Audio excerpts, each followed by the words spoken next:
So here are 5 ways that you're learning cybersecurity wrong.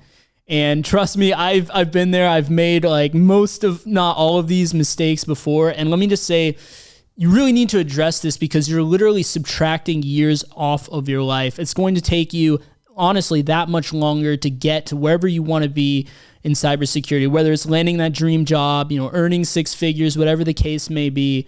A lot of people don't even realize that these are mistakes. So just starting off from the bottom, number 5, this one is actually pretty counterintuitive because, a lot of people wouldn't even think of this as being a mistake, but it would be prioritizing books over online resources. This is very specific to this field of study of cybersecurity. Now, there used to be a time where books were the number one resource, but we live in the internet age, and by learning cybersecurity, you're doing something that obviously it involves technology, it involves computers. Now, what we've seen in this space is over time, online resources have become a much better, more effective, more efficient, more hands-on form of learning. And it's just far superior to books at this point. Now, what I'm not saying is don't bother reading any books in cybersecurity. Yes, there are solid books that are going to help you learn more about this field. And pretty soon I'm going to be doing a video on that. Let me know in the comment section down below if that's something you'd be interested in. But I will say, time is limited, right? I say that all the time. Time is limited, and you want to be investing your time where it has the best return on your investment. And that's going to always be online resources over books. So things like TryHackMe. Now, another thing that a lot of people aren't aware of is that if you're familiar with Portswigger Web Security Academy, that is actually what used to be the Web Application Hacker's Handbook, which is a huge, huge book that you could buy both on Kindle and in the physical that covers tons and tons of web app pen testing, vulnerabilities, exploitation, stuff like that. Well, the author of that book actually decided they weren't going to rewrite a new edition of the book. They were just going to make it an online resource. And that is what the Portswigger Web Security Academy now is. So that is just one such example of even the authors of this stuff realizing that, hey, the online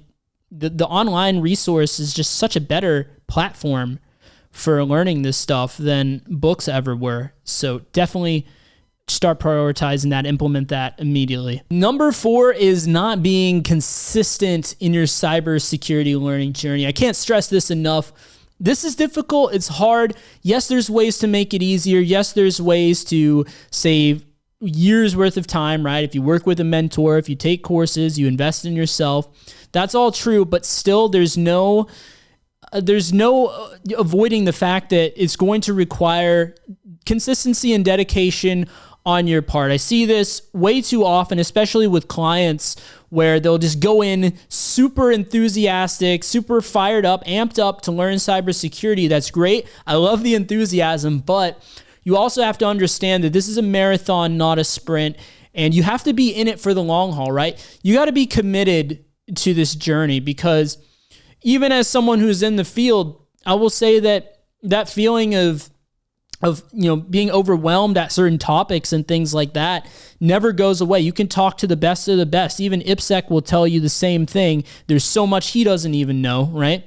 You're never going to feel like you know everything, and you can't let that discourage you. You got to stay consistent in this field. You just got to keep showing up. Now, that doesn't mean that you got to be working like 10 hours a day towards cybersecurity, but it does mean that you don't want to take super long periods of time of idleness doing nothing, right?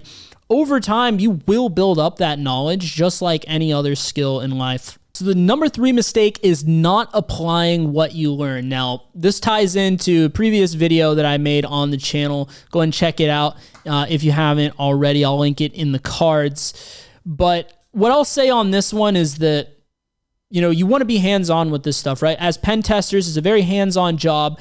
Just knowing the theoretical stuff is not going to cut it.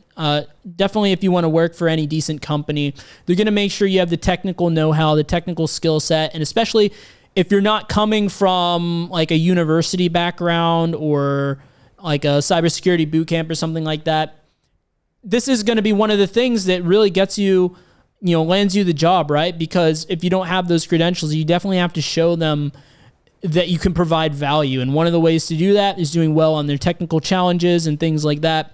So there's no shortcutting the fact that you're going to need to have the hands-on skill set. And the way you develop that is by, being very hands-on in your learning, applying what you learn, seeking out ways to apply what you learn. And that will be the next point that I want to mention, which is point number 2. And that is, not having a home lab. You want to make sure that you have a home lab. Now, what do I mean by a home lab? Well, this is stuff that I've covered on my channel before. I have a playlist on it that honestly I need to add more to. I know.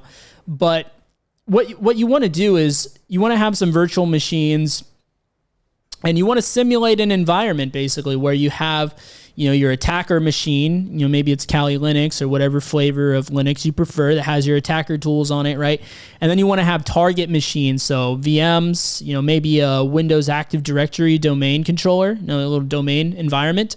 That's very good for hands-on learning. But this really very much ties into how do you learn this stuff hands-on. Yes, one way is you can go and practice on things like Try Hack Me, but what you're going to find is that, especially as you get more advanced in this stuff, there might not always be rooms for what you need to focus on, and that's where having a home lab is absolutely crucial. The best of the best do this. They have really elaborate lab environments. Start simple, just have like your Kali Linux machine, maybe an Active Directory domain environment. You can reference my playlist in order to figure out how to set that up. But you're definitely going to want to make sure you start implementing this as soon as possible. Now, the number one mistake that I see people making, and let me just say, yes, I have made this mistake before, and it has added years to getting to where I wanted to be, and that is constantly looking up hints and walkthroughs. Yes, hints as well, hints and walkthroughs on CTF challenges, right? This really, I can't stress enough how much this hampers your growth and development as a pen tester. I know a lot of you guys that watch the channel, you're going for, certifications. They're really hands-on and difficult, like the OSCP. Let me say, specifically for OSCP, this is the worst thing that you can do. Honestly, it's the worst thing you can do, because OSCP is a test of your methodology first and foremost. So whenever you overly rely on hints and walkthroughs, you're basically eliminating any practice, any benefit that you would get towards honing your methodology. So you're effectively negating the most important part of the practice, which is, obviously honing your methodology. So, but even OSCP aside, there is just so much reason why you don't want to overly rely on this, because your methodology is going to come into play on actual assessments too, right? I mean, that's the reason that OSCP is such a good certification to begin with, because your methodology always comes into play in the real world, most certainly. If you have to do a technical challenge as part of the interview process, you're going to need a solid methodology for that. And, it's okay to look up a hint or a walkthrough once in a while. The way that I would recommend using it, right? For a walkthrough, I would say don't look at walkthroughs at all until you've actually rooted the machine. So walkthroughs are very good to use, but after you've already figured it out on your own, because that way you can see how other attackers approach that same machine, and that's a great way to learn different tools and different techniques that other attackers use, and then you can hone your methodology based off of that. But first, you have to be willing to put yourself through a little of that struggle phase, right? The struggle, all that struggle and stuff, that is actually critical, essential for your learning.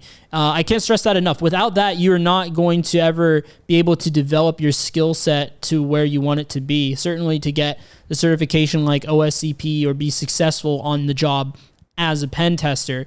So yeah, you really want to make sure that you're not overly relying on these things. Like I said, hints as well. For example, a lot of people that take the OSCP, a lot of the people that fail, and I made this mistake on my initial attempt as well. I relied too much on the forums for hints on the boxes. And the way that really harms you is you basically end up knowing what the vector was, or you basically, what path you need to go down.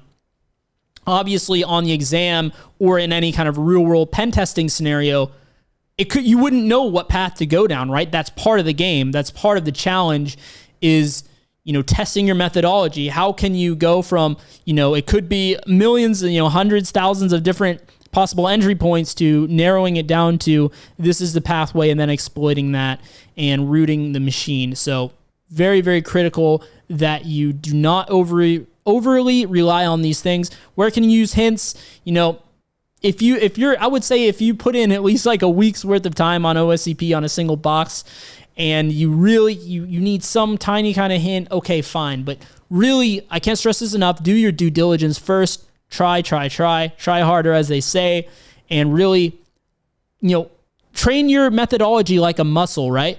You know, just like you're going to the gym, you're repping it out, right? You have to put in the reps, and that's how you're putting in the reps with your methodology. So put yourself through the trial by fire to a degree. So I'd love to know how this video has helped you and what you're going to implement right away, right now. So let me know down in the comments section below. Like I was saying, the best way to get started with a home lab is to set up an Active Directory environment. So if you guys wanted to see that, you wanted more information on how to actually get that set up, go ahead and check out the Active Directory lab, you know, building video that I have on the screen right now. Go over there and watch that and just follow along. And no matter what level of skill you're at, you should be able to get that going and get on your journey.